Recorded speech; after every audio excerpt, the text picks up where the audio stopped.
नमस्कार, स्वागत करता हूं आप सभी का अपने इस प्रोफाइल पर, अपने इस चैनल पर। दर्शकों, आज के इस वीडियो में हम बात करने वाले हैं भारतीय सनातन ज्ञान की परंपरा और सनातन धर्म में एक विशेष कार्य, एक विशेष पर्व जिसको हम लोग पितृपक्ष के नाम से जानते हैं। आज की हमारी चर्चा है पितृपक्ष को लेकर के। जो आने वाली 8 सितंबर से पितृपक्ष आरंभ हो रहे हैं, वो किस प्रकार से हमें करना है, पितरों के लिए हमें क्या हमारे कर्तव्य हैं, क्या अकर्तव्य हैं, और श्राद्ध करने से क्या लाभ और न करने से क्या हानि है। दर्शकों, भारतीय सनातन धर्म जो है वो अपने आप में अद्भुत है, क्योंकि यहाँ पर ये मानता है कि जीव जो है शरीर छूट जाता है किंतु आत्मा हमेशा नश्वर है, कभी उसका विनाश नहीं होता। शंकराचार्य भगवान कहते हैं, पुनरपि जननम पुनरपि मरणम पुनरपि जनि जठरे शयनम। यह जीव बार बार जन्म लेता रहता है, बार बार मरता है, इस प्रकार से इस भवाब्धि में घूमता रहता है, चक्कर काटता रहता है। ऐसे में हमारा धर्म कहता है कि जैसे ही बालक जन्म लेता है, जन्म लेते ही संसार में आते ही उसे 3 प्रकार के ऋण घेर लेते हैं, देव ऋण और पितृ ऋण, मनुष्य या ऋषि ऋण। ये 3 ऋण उसे कहीं न कहीं घेर लेते हैं। ऐसे में देव, पितृ और ऋषि 3 ऋण से जब युक्त हो जाता है तो उन तीनों से ऋण उड़ने के लिए उसे कर्तव्य करने पड़ते हैं।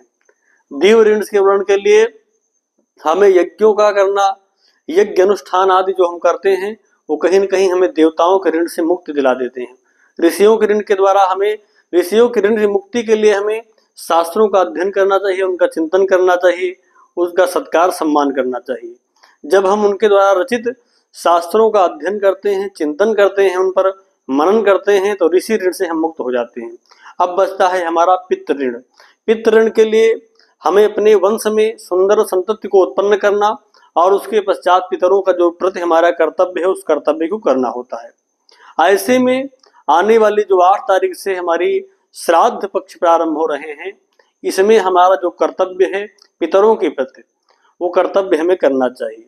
शास्त्र कहता है कि जो लोग अपने पितरों का अर्थात पितरों के निमित्त कार्य नहीं करते हैं, श्राद्ध नहीं करते हैं, तर्पण नहीं करते हैं, पितर उनके रक्त का पान करते हैं। रक्त का पान अर्थात उनके रक्त की हानि करते हैं और कई प्रकार से उनको कहीं न कहीं अनिष्टकारी कार्य उनके जीवन में दिखाई पड़ते हैं। ऐसे में शास्त्र ये भी कहता है कि देवताओं के कार्य करने के पूर्व पितरों का कार्य पहले कर लेना चाहिए। यानी पितरों का कार्य करना कितना महत्वपूर्ण है, इस विषय को समझना होगा। आज की युवा पीढ़ी, आज के लोग कई बार इस बात को ठुकरा देते हैं। वो देव आराधना तो कर लेते हैं, लेकिन पितरों के प्रति उनका कर्तव्य है, उस कर्तव्य को भूल जाते हैं। इससे कई बार वो पितृ ऋण आदि से युक्त हो जाते हैं और परिवार, वंश, कुल परंपराओं के अंतर्गत उन्हें अनेक प्रकार की विकृताएं देखने को मिलती है। अनेक प्रकार की विकृतियां उनके परिवार में, उनके घर में देखने को मिल जाती है। ऐसे में आने वाला जो समय है, हमें इसमें विधिवत श्राद्ध करना चाहिए अपने पितरों के निमित्त। दर्शकों, अगर श्राद्ध का नियम यही कहता है कि अगर आप अपने पूर्वज, अपने पिता आदि की तिथि को जानते हैं तो उसी तिथि में ही उनका श्राद्ध किया जाए। इसको एकोदशी श्राद्ध के नाम से जाना जाता है। और अगर तिथि ज्ञात नहीं है तो फिर आप अमावस्या के दिन सभी पितरों का श्राद्ध कर सकते हैं। तिथि ज्ञात है तो तिथि में ही श्राद्ध को कर देना चाहिए।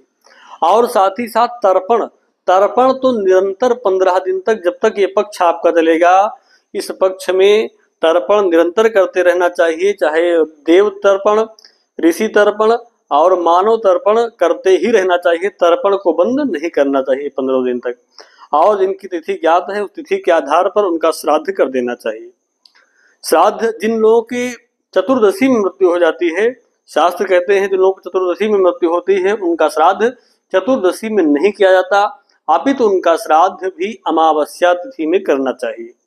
ऐसा करने से पितर आपके तृप्त होते हैं, हर प्रकार के कल्याणकारी, हर प्रकार के आपके जीवन में सुख, भोग, ऐश्वर्य, कुल वंश परंपरा की वृद्धि करने वाले होते हैं। और कई बार लोगों को देखने को मिलता है, मैं तो कुंडली का अध्ययन करता हूँ, कई बार देखने को मिलता है कि पित्त दोष से ग्रसित रहते हैं, परिवार, वंश, कुल की परंपरा में वृद्धि में अवरोध हो जाता है, मांगलिक कार्य घर में नहीं हो पाते हैं। इस प्रकार से कई प्रकार की अनिश्चितताएं देखने को मिलती हैं, किंतु फिर भी ये बात उनको समझ में नहीं आती कि पितरों का कार्य हमारे लिए आवश्यक है या अनावश्यक है। इसलिए पितरों के इस कार्य को छोड़ना नहीं चाहिए, करना चाहिए। जो 15 दिन का ये समय आता है, इसको हम लोग पार्वण श्राद्ध के नाम जैसे जानते हैं। पार्वण अर्थात पर्व है। ये एक प्रकार से पितरों का पर्व है। इस पर्व में जैसे हम अन्य देवताओं के पर्व को मनाते हैं, नवरात्र मनाते हैं, अन्य अन्य पर्व को मनाते हैं, उसी भांति इस पर्व को भी मनाना चाहिए। इस पर्व का भी त्याग नहीं करना चाहिए। 15 दिनों तक निरंतर अपने पूर्वजों के कल्याण हेतु, अपने वंश कुल परंपरा कल्याण हेतु तर्पण करना चाहिए और जिनकी तिथि ज्ञात है उस तिथि में श्राद्ध कर देना चाहिए।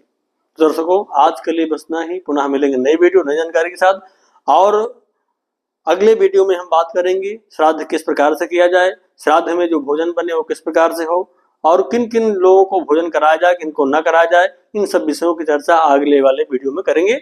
आज के लिए बस इतना ही। पुनः मिलेंगे नई वीडियो और नई जानकारी के साथ। तब तक के लिए आप सभी को नमस्कार।